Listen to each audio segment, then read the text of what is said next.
25 అది 245 అంటే 230 450 అదే కదా 250 250 అంటే 10 ఇంచులు అంతే.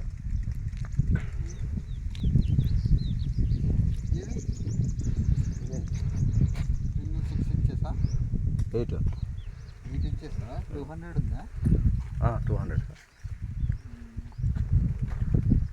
నువ్వేనా మార్కేషన్ బాటమ్ టు టాప్ టు యాభై అంతా మార్కేషన్ అవునా అదే బయట పక్కేసుకోవాలా బాటమ్ రెండు టాప్ రెండు అంతే సార్. ఓకేనా సైడ్కి లేవా ఏం లేదు సార్.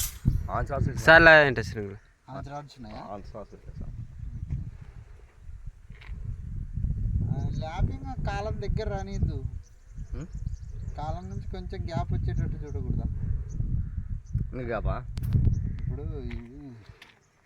ఈ రాడు వస్తుంది కదా రా సార్, అది వెనక్కి వస్తుంది లాగ్ గడ్డం కాబట్టి ఖచ్చితంగా కనీసం ఇట్లా ఇట్లా ఒక అడుగన్నా గ్యాప్ ఉండని కాలం నుంచి ఉన్నాయి సార్. అంటే చేస్తాను నెక్స్ట్. నువ్వు ఏమంటే కరెక్ట్ సరిపోతుంది కదా అని 6 లెంత్లో ఈక్వల్ కరెక్ట్గా చేసినాము. ల్యాపింగ్ జాయింట్ దగ్గర లేదు, పిల్లర్ పక్కలోనే ఉండదు. పిల్లర్ పక్కలోనే వేసిన. పిల్లర్లో అస్సలే వేయద్దు. పిల్లర్ పక్కన పిల్లర్కి దానికి కనీసం 2 సెంటీమీటర్లు 3 సెంటీమీటర్ల గ్యాప్ ఉంటుంది. మరి స్టార్టర్లు వేసుకోకూడదు ఎంత సార్? మళ్ళీ మొదటికి వస్తారు మీరు. ఇప్పుడు బీమ్ కడతాము, కాంక్రీట్ వేసాక స్టార్టర్ వేసుకుంటాము. ప్లింత్ బీమ్ వేసిన తర్వాత వేస్తాము. ఇది ప్రెస్ బీమ్ వేసిన తర్వాత ఇది కింద ఆన్స్ లేదు సార్. కింద ఆన్స్ చేసినట్లయితే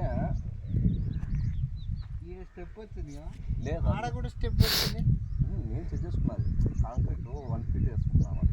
అదే ఇది 44 అట్లా అంతే. బంద్ చేసినా సార్.